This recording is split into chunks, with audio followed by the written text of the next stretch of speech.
Welcome to Chinese History and Mythology. Hello friends, welcome back to Chinese History and Mythology.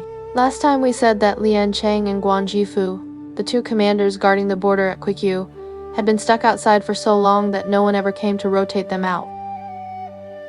Their anger kept piling up. Duke Xiang of Qi had said it himself, "When the melons ripen, I will replace you and bring you back." But 1 full year passed, the melons ripened again, and not only did he refuse to replace them, he shut them down with one cold line and told them to wait until the melons ripened one more time. At that moment, Lian Cheng finally made up his mind. He was going to get rid of this ruler. To make it work, Lian Cheng and Guan Yiwu first found a key person, Gongsun Wuji. Gongsun Wuji had grown up inside the palace. Duke Xiang of Qi had demoted him before, so he carried real hatred in his heart. He had also been waiting for the right partners. Lian Cheng wrote him a letter and laid everything out. Duke Xiang of Qi's wild behavior, his mood swings, and how he neglected the border troops again and again. Lian Cheng said directly that they were willing to support Wuji and raise him up. Gongsun Wuji read the letter and felt thrilled. He wrote back at once and agreed to act as the inside man. To pull the palace in as well, he secretly contacted Lian Cheng's younger sister, Consort Lian. He promised her that once the plan succeeded, he would make her the lady of the state. Consort Lian agreed immediately and said she would cooperate.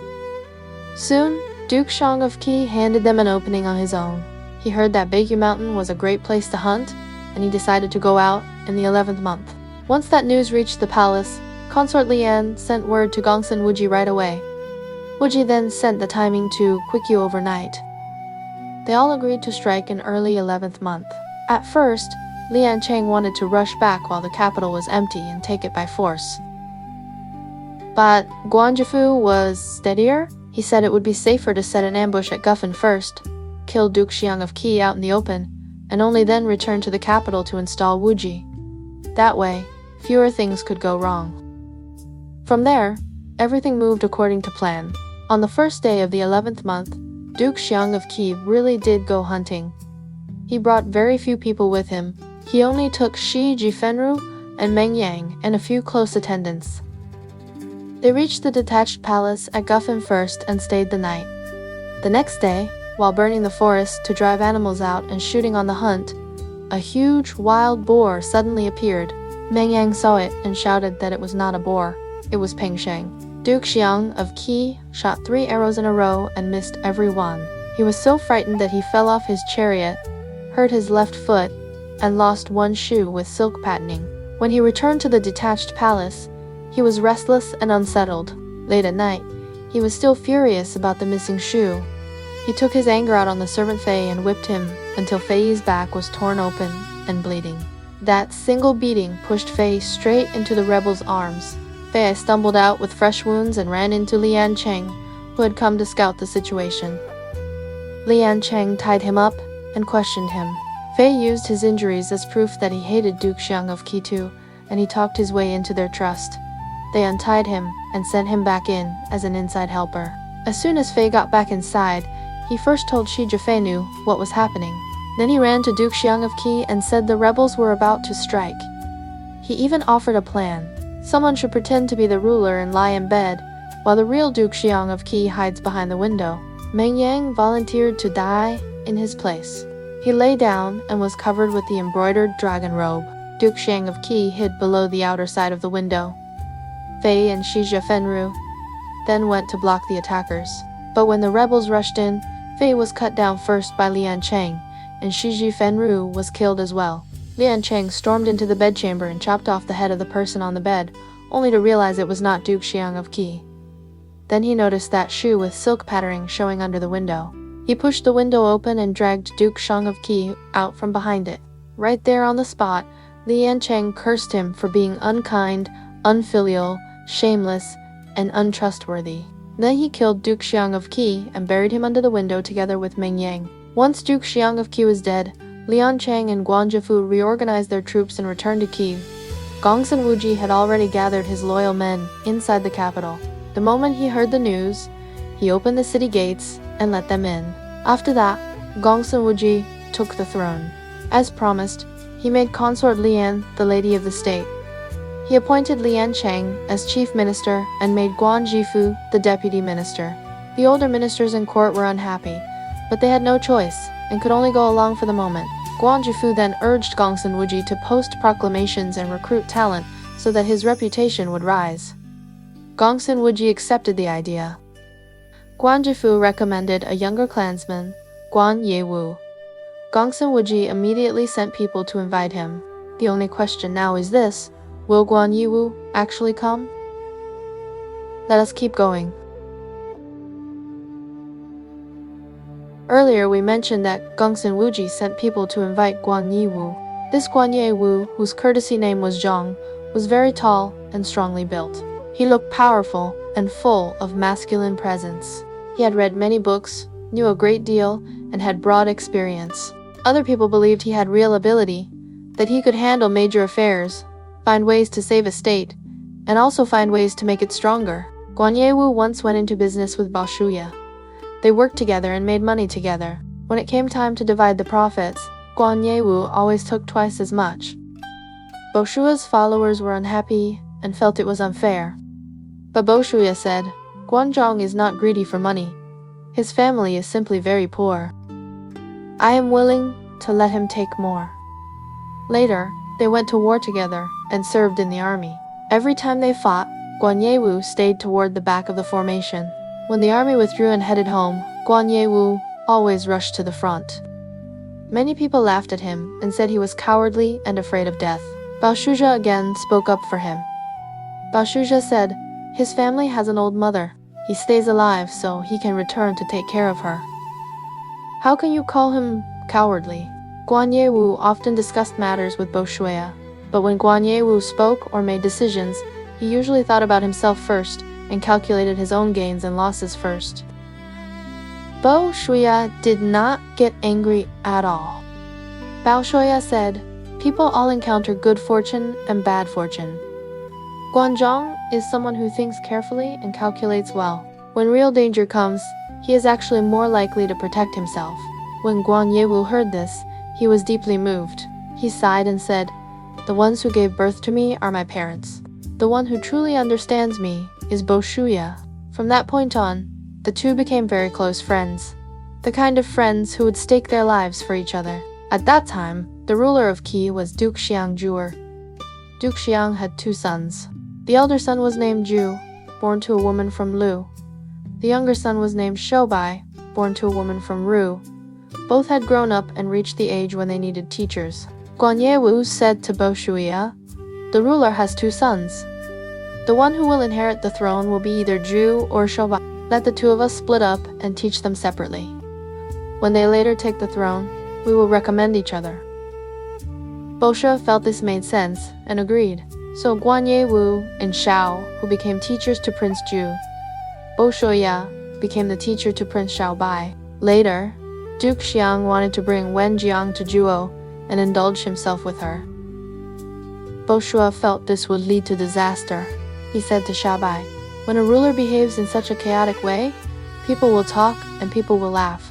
If he stops now and cuts it off completely, the matter might still be covered up.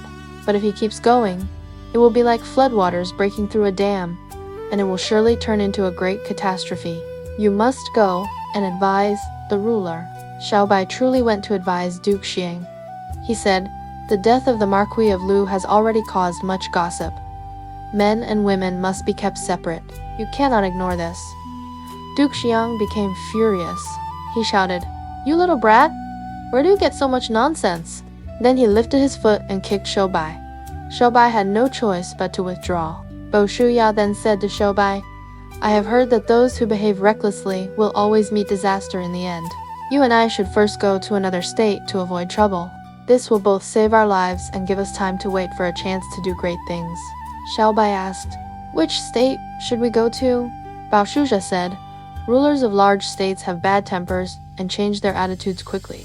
I think it is better to go to Ru. Ru is a small state and will not dare to treat us badly. It is also close to Qi, so it will be convenient for us to return later. Xiaobai said, fine, let us do that. So they went to Ru. Duke Xiang heard that they had left and did not pursue the matter, letting them go. Later, Gongsun Wuji seized the throne and became ruler. He sent people to invite Guan Yiwu. When Guan Yiwu heard the news, he immediately said, "These people have a blade at their own necks, and now they want to drag others down with them." He then discussed the situation with Zhou. Since Prince Zhu's mother, when Zhong was in Lu, they decided to send Prince Zhu to Lu. Zhu Kuang of Lu let Prince Zhu stay at Chengdu and provided him regularly with food and supplies, allowing him to settle down first. Time passed to the second month of the 12th year of Duke Zhong of Lu. It was early spring. On the Qi side, Gongsun Wuji changed the reign title. Officials of all ranks in Qi went to court to congratulate him. As soon as they entered the court, they noticed something. Lian Cheng and Guan Yiwu were standing at the very front, ahead of all the other ministers. Many people felt deeply unhappy when they saw this. Yang Lin noticed their discontent and made up a lie. He said, "I heard from a guest who came from Lu that Prince Zhu plans to borrow Lu troops to attack Kiev. Have you heard this?" Everyone replied together that they had not heard anything. Yang Lin said, "No more." But once the court session ended, the officials grew more uneasy the more they thought about it. Fear crept in. They all went to Yang Lin's home and asked him, "What exactly is going on with Prince Zhu attacking Qi? Tell us in detail." Yang Lin did not explain right away. Instead, he asked them, "What do you all think about this?" Dong Goya spoke first. He said, "Although the former ruler Duke Xiang did many terrible things, what crime did his son commit? We have been hoping every day that Prince Zhu would return." As he said this, some people in the crowd actually began to cry. Yang Lin seized this moment and revealed his true thoughts. He said, "Do you think I humbled myself before Gongsun Wuji because I had no conscience? No. I endured humiliation to wait for a chance to do something great." He continued, "If we can act together, remove the one who rebelled, murdered his ruler, and seized the throne, and then restore the former ruler's son, would that not be better for everyone? Would that not be more just?" Dong Goya asked, "What plan do you have?" Yang Lin said, "There is a man in Kiev named Gao Jingjong. His family has served as officials for generations. He has great prestige in the state, and everyone respects him. Lian Cheng and Guan Yiwu have no real merit, yet they stand at the front of all officials. Gao Jingjong also hates them for this." Yang Lin continued, "If Zhao Jingjong sets up a banquet and invites Lian Cheng and Guan Yiwu to drink, they will definitely go happily." Yang Lin went on, "I will go see Gongsun Wuji and tell him that Prince Zhu is bringing the Lu army to attack Kiev. Gongsun Wuji is foolish and lacks courage. Once he hears this, he will surely panic. When he panics, I will suddenly draw my blade and stab him. At that moment, who would dare come to save him?" Yang Lin continued, "After I kill Wuji, I will light a fire as a signal. You will shut the gates at the Jiao residence and kill Lian Cheng and Guan Yiwu. Then everything will be resolved in one move." After hearing this, Dong Goya said, "Gao Jingjong hates evil men, but if we ask him to personally do something like this, he may not be willing. We cannot force him. Here is what I suggest. Let him only host the banquet and send the invitations. I will take responsibility for everything else." So Dong Goya went to see Gao Shi. Gao Shi agreed immediately. Gao Shi at once prepared the banquet and also sent Dong Goya to Lian Cheng's home and Guan Yiwu's home to tell them, "Gao Shi invites you both to drink wine." Everything went smoothly. At the agreed time, both Lian Cheng and Guan Yiwu arrived. Gao Shi raised his cup and said, "The former ruler committed many faults in his conduct. I worry about the state every day. Today, thanks to the two of you helping establish the new ruler, I can now guard the ancestral temple in peace and no longer live in fear." He then said, "Because of illness, I have long been unable to go to court to see the new ruler. Today my health is a little better, so I prepared some wine to thank you both for allowing me to guard the ancestral temple in peace, and let my descendants live in safety as well." Lian Cheng and Guan Yiwu politely declined for a while. At this moment, Gao Shi smiled on the surface and told the servants to close the outer gates. Gao Shi said, "Today we drink. We will not leave until we have enjoyed ourselves."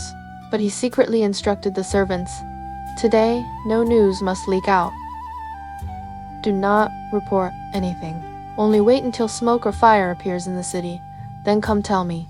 At the same time, Yonglin hid a dagger in his clothes and went to knock on the palace gate, asking to see Gongsun Wuji.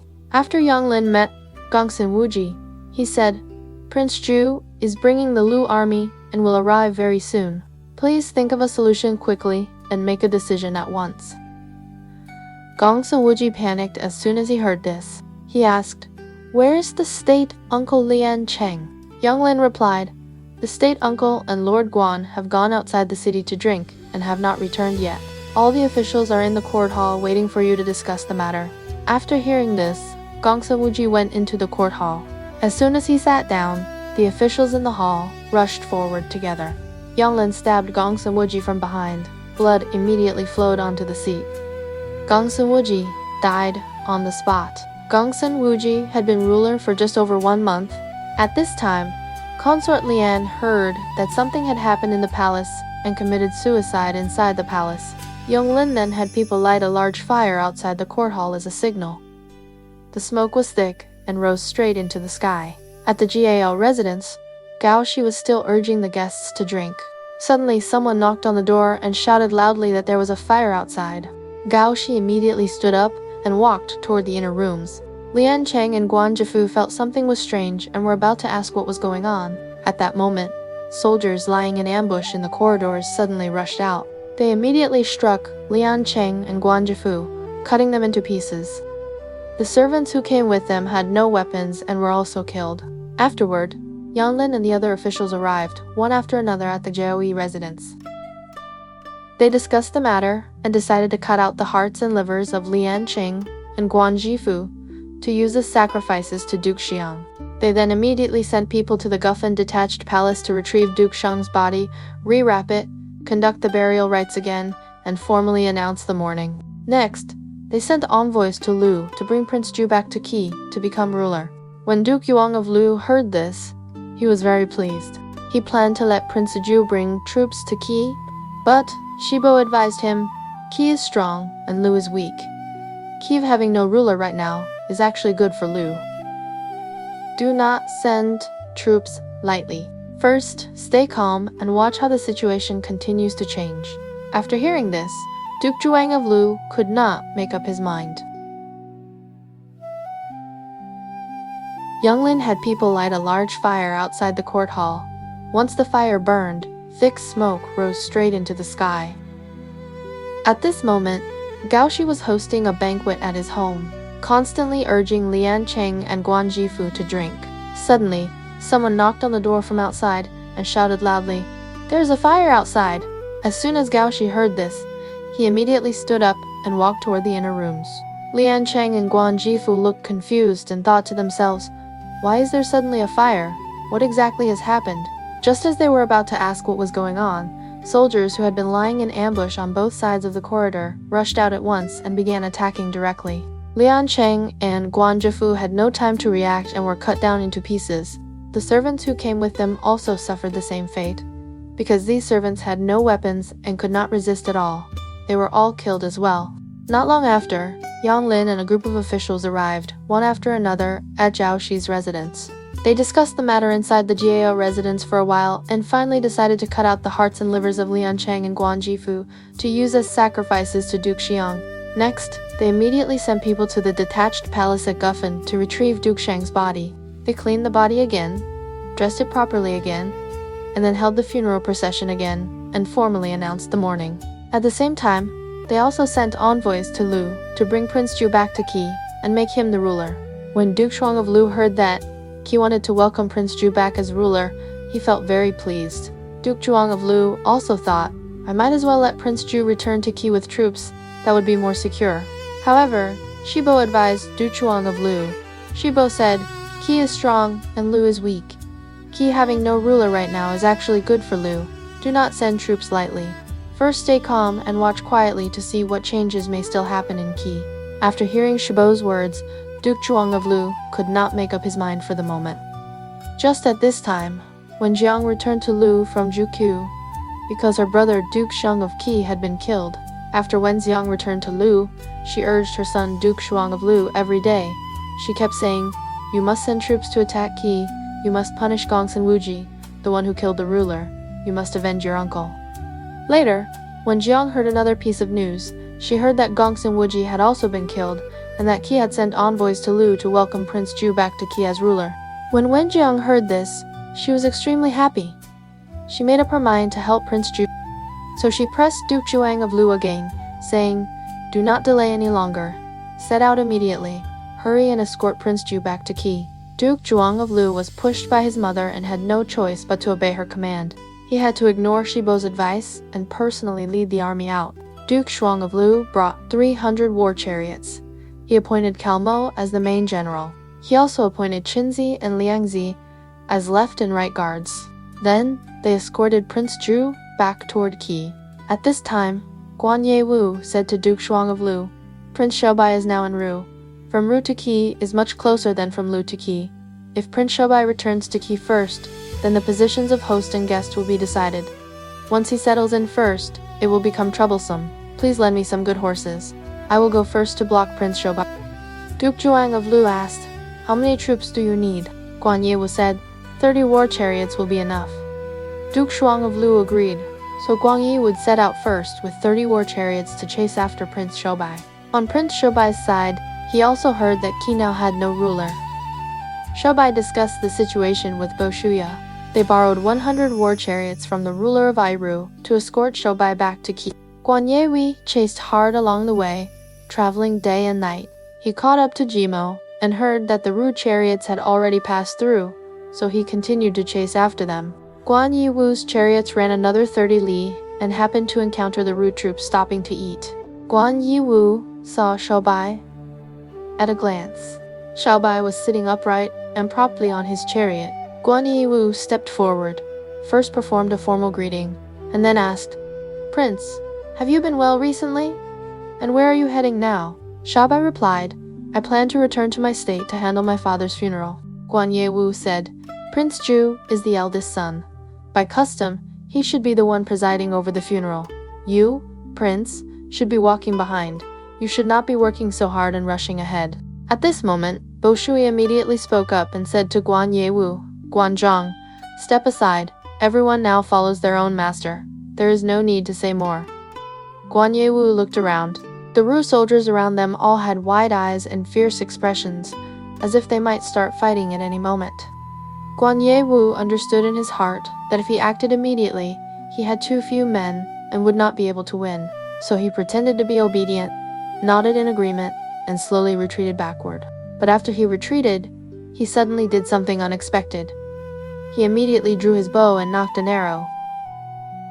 His movement was extremely fast. He aimed the arrow straight at Shoubai and released it in one shot. Shoubai immediately let out a loud cry. Blood burst from his mouth, and he collapsed onto the chariot. Bao Shui rushed over at once to save Shoubai. Shoubai's attendants also shouted that something terrible had happened.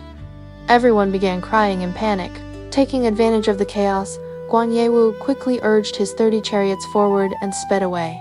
As he rode off, Guan Yiwu muttered to himself along the road, "Prince Zhou really has great fortune. It seems his fate is to become ruler."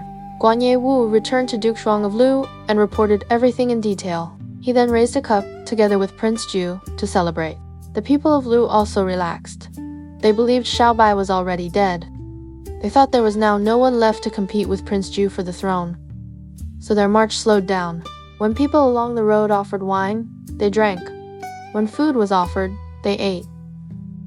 They moved forward slowly, feeling completely at ease. But no one realized that Guan Yiwu's arrow had not hit Shoubai's body at all. It had only struck the belt hook tied at Shoubai's neck. Shoubai understood very clearly that Guan Yiwu might shoot another arrow. So, Shoubai immediately came up with a plan. He bit his own tongue to make his mouth bleed. Then he spat out a mouthful of blood and pretended to be badly wounded, lying still on the chariot.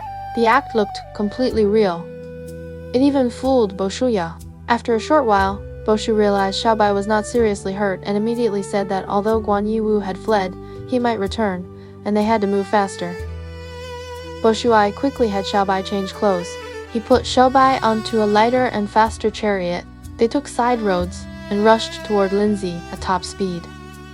When they were close to Linzi, Bao Shuya entered the city alone first.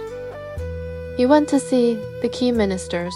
In front of them, he praised Xiaobai again and again, saying Xiaobai was capable and could stabilize Qi. The key ministers asked Bao Shuya, "Prince Zhu will arrive soon as well. How should we deal with him?" Bao Shuya said that Qi had already seen 2 rulers killed in succession, and the state was in chaos, and without someone truly capable, it could not be stabilized. He then said that Xiaobai had arrived first while Prince Zhu was still behind, and this was the will of heaven. He continued by saying that Lu was sending Prince Zhu back because they wanted benefits from Qi in the future. Bao Shuya then used Zhong as an example, saying that when Zhong supported Zaitu as ruler, their demands never ended, and the 2 states ended up fighting for many years. He asked whether Qi, after so many disasters, could endure Lu constantly asking for things. The key ministers then asked how they should refuse Lu. Bao Shuya said that as long as Qi first established its own ruler, the people of Lu would naturally withdraw. Xi Ping and Dong Woya both said that Bao Shuya was right. So everyone immediately welcomed Xiaobai into the city. They enthroned Xiaobai as ruler. Xiaobai became Duke Wan of Qi. Later, a poem was written specifically about the arrow striking the belt hook. Its meaning was that Duke Zhong of Lu was celebrating while the people of Ru were worried. And who could have imagined that the arrow had struck only a belt hook, and from this quick thinking alone, one could see that this man would one day unite the lords. After ascending the throne, Bao Shuya said that the Lu army had not yet arrived and they had to find a way to block them. So Bao Shuya sent Zhong Sunqiu to meet Duke Zhuang of Lu and personally inform him that Qi already had a ruler. When Duke Zhuang of Lu heard that Xiaobai had not died, he was furious. He said that the eldest son should inherit the throne, and that the younger son had no right to be ruler, and that he would not let 300 chariots withdraw just like that. Zhong Sunqiu returned and reported Duke Zhuang's words to Duke Wan of Qi. Duke Wan asked Bao Shuya what they should do since the Lu army refused to retreat. Bao Shuya said that they should block them with troops. Qi immediately mobilized its forces. Prince Changfu was appointed right-wing general, with Ning Yu as his deputy. Dong Woya was appointed left-wing general, with Zhang Sunqiu as his deputy. Bao Shuya, by order of Duke Wan of Qi, served as central commander. Yang Lin was appointed as the vanguard. Qi assembled a total of 500 war chariots. After the assignments were made, Dong Woye proposed a plan. He said that Du Zhuang of Lunuki was prepared and would not rush straight in. He added that Qianqi was a place rich in water and grass and suitable for stationing troops, and that they could set an ambush there and strike the Lu army once it entered, which would surely lead to victory. Bao Shuya said this was a good plan. Qi deployed its forces accordingly. Ning Yu and Zhang Sunqiu each led a unit and hid in ambush. Prince Changfu and Dong Woya went around from other directions to prepare to cut off the Lu army from behind. Yang Lin was responsible for the frontal challenge to lure the Lu army deeper in. When the Lu army reached Qianqi, Guan Yiwu said to Duke Zhuang of Lu that Xiaobai had just taken the throne and people's hearts were not yet settled, and they should attack immediately and not delay. But Duke Zhuang of Lu replied that according to Guan Yiwu, Xiaobai had already been shot dead long ago. So Duke Zhuang ordered the army to camp at Qianqi first. Duke Zhuang's camp was set at the front. Prince Zhu's camp was set behind. The 2 camps were 20 li apart.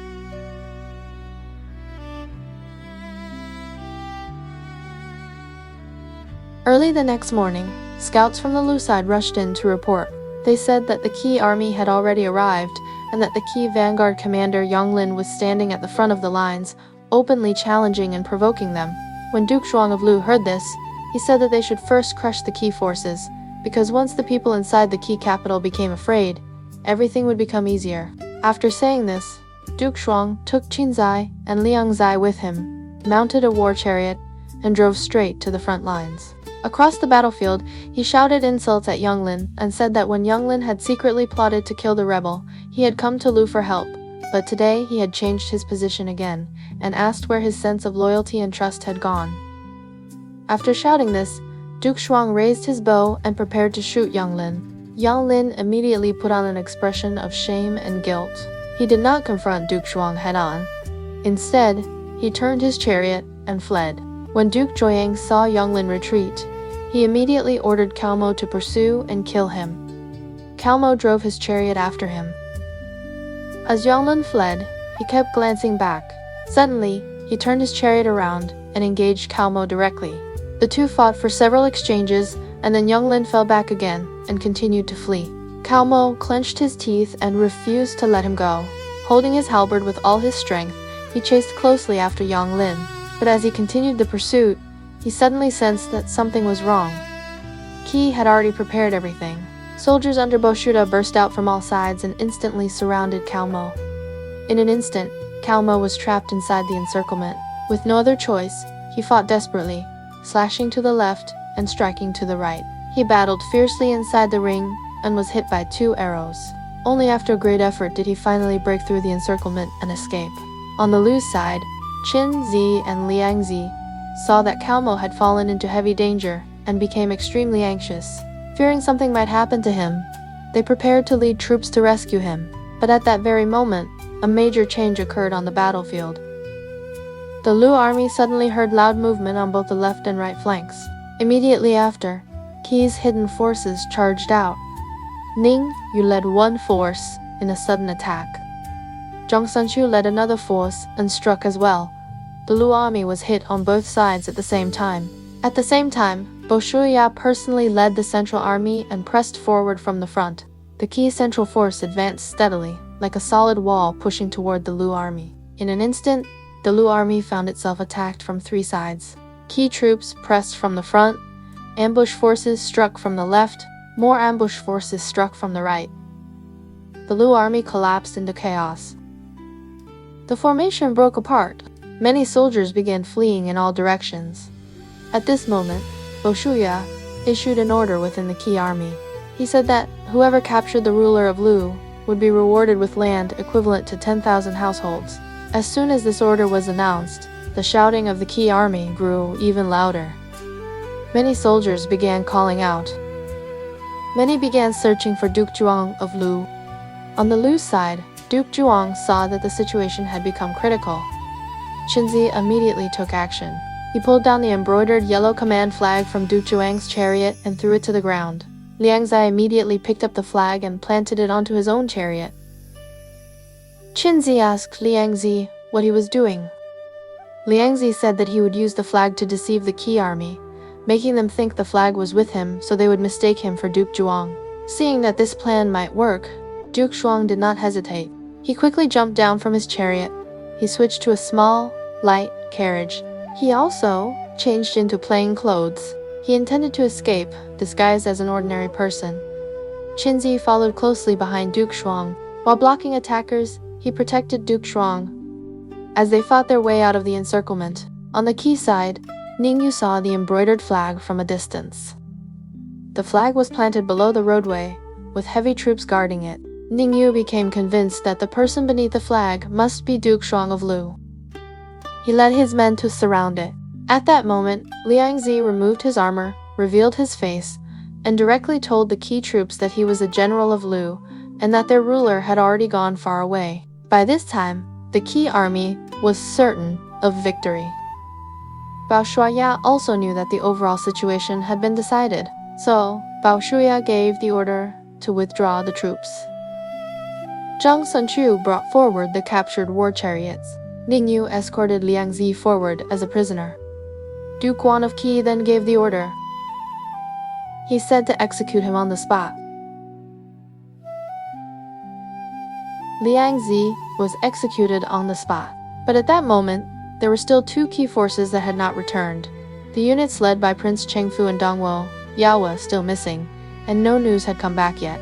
Duke Guan of Qi therefore kept Ningyu and Zhang Sanchu at Qianqi, ordering them to stay with part of the army to wait for and support Prince Chengfu and Dongwo Ya, while the main Qi force withdrew and returned home first. On the Lu side, Guan Yiwu was in charge of weapons and equipment, and remained in the rear camp. When he heard that the front army had been defeated, he immediately made arrangements. He ordered Shaohu and Prince Zhu to hold the camp, while he himself took chariots and troops forward to meet and assist the retreating forces. Just then, Duke Zhuang of Lu fled back to the camp. Not long after, Cao Mo also broke out of the encirclement and returned with the remaining scattered troops. They counted their forces and quickly realized how severe the losses were. Nearly 70% of the army had been lost. When Guan Yiwu saw the numbers, he said that the army's morale was completely gone and that they could not stay in this place any longer. So they broke camp overnight and retreated under cover of darkness. Less than 2 days after their retreat, war chariots appeared ahead, blocking their path. When they looked closer, they saw that it was the two key forces that had gone around their rear, led by Prince Chengfu and Dong Woya. Cao Mo immediately raised his halberd and shouted for Duke Zhong to run, saying that he would fight them to the death. Cao Mo then called to Qinzi and asked him to help fight the key troops. Qinzi charged forward and engaged Prince Chengfu in battle, while Cao Mo rushed at Dong Woya. The two of them held off the key forces with all their strength, buying precious time. Guan Yiwu seized this moment to escort Duke Zhong and break through, while Zhou, who protected Prince Zhu as they forced their way out and fled. The key army pursued them closely. Among the pursuers was a young key officer wearing a red robe who chased Duke Zhuang. Duke Zhuang turned back and fired an arrow, striking the man directly in the forehead and killing him on the spot. Another pursuer in white rushed forward, and Duke Zhuang shot again, bringing him down as well. After seeing their men shot down, the key troops slowed their pursuit slightly. At this point, Guan Zhong, also known as Guan Yiwu, made another critical decision. He ordered the Lu soldiers to throw weapons, armor, and even war horses along the road as they fled. The purpose was obvious: to make the key troops stop to seize the spoils, giving the Lu army a chance to widen the distance. Thanks to this tactic, Duke Zhuang and his group finally managed to escape. On Cao Mo's side, the fighting was brutal. He was slashed twice on the arm, yet he kept fighting and killed many key soldiers. In the end, he also broke out of the encirclement and escaped alive. Qinzi, I was not so fortunate. He was killed on the battlefield. Later historians commented that Duke Zhuang's disastrous defeat at Qianqi was entirely the result of his own actions. There was even a poem written to mock this event. Its meaning was that Prince Zhu was the son of an enemy, so why go to such trouble to send troops to welcome him back? If Duke Zhuang truly remembered his deep blood feud and could not share the same sky with his enemies, then helping Prince Zhu made even less sense than having helped Gongsun Wuji in the first place. After escaping, Duke Zhuang and his followers were like fish that had slipped through a net, each one desperate to run for their lives. But the Qi army did not let them go so easily. Xi Peng and Dong Woya continued the pursuit from behind, chasing them all the way past the Wen River. The Qi army also seized the Wenyang area of Lu territory and left troops there to hold it, before finally withdrawing. The people of Lu, having suffered such a crushing defeat, dared not say much afterward. Now, let us turn back to the state of Kui. On the morning of the second day, Duke Guan of Qi Xiaobai went to court.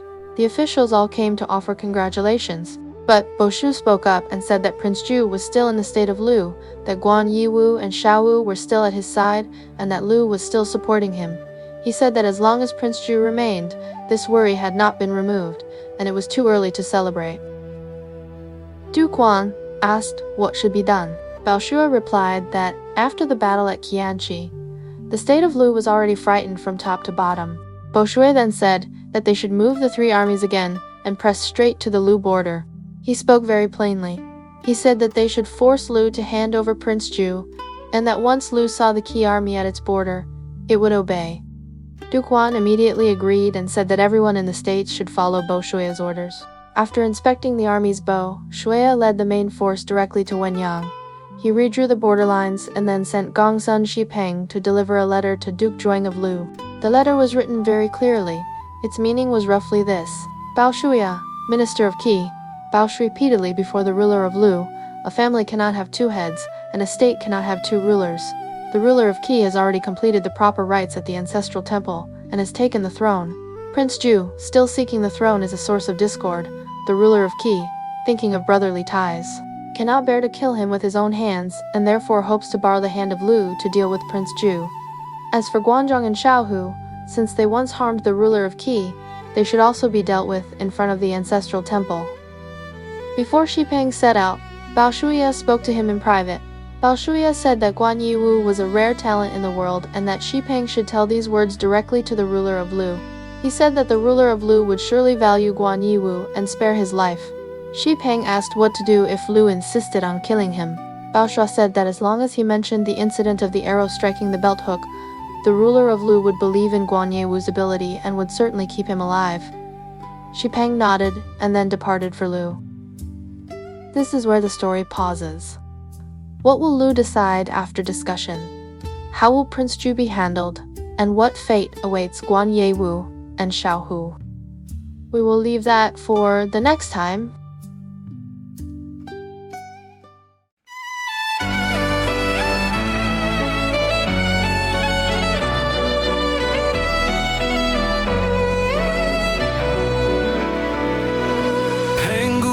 The sky in light, Nua healed the broken heart. Fuxi traced the world's design. Every age leaves stories bright.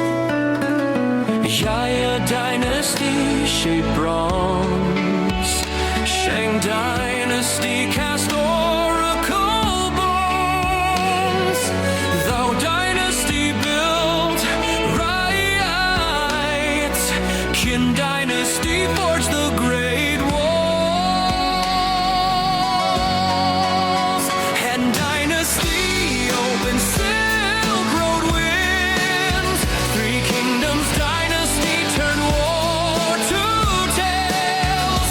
Qin dynasty led ink and mountains bloom. Sui dynasty carved the Grand Canal. Tang dynasty crowned the world with art. Song dynasty raised learning's flame. Yun dynasty swept the northern plains. Ming dynasty strengthened walls again. Qing dynasty closed an ancient end.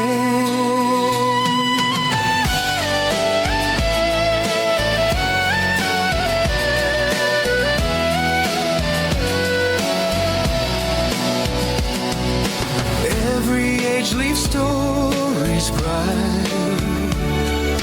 History and myth ignite in endless light. China's history moves in mystery through the night.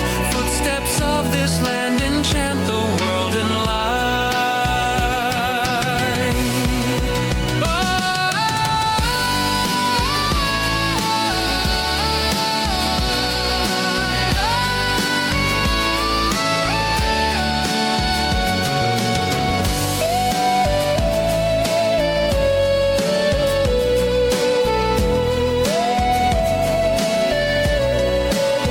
Han dynasty opened Silk Road winds. Three Kingdoms dynasty turned war to tales. Qin dynasty led ink and mountains bloom. Sui dynasty carved the Grand Canal. Tang dynasty crowned the world with art. Song dynasty raised learning's flame.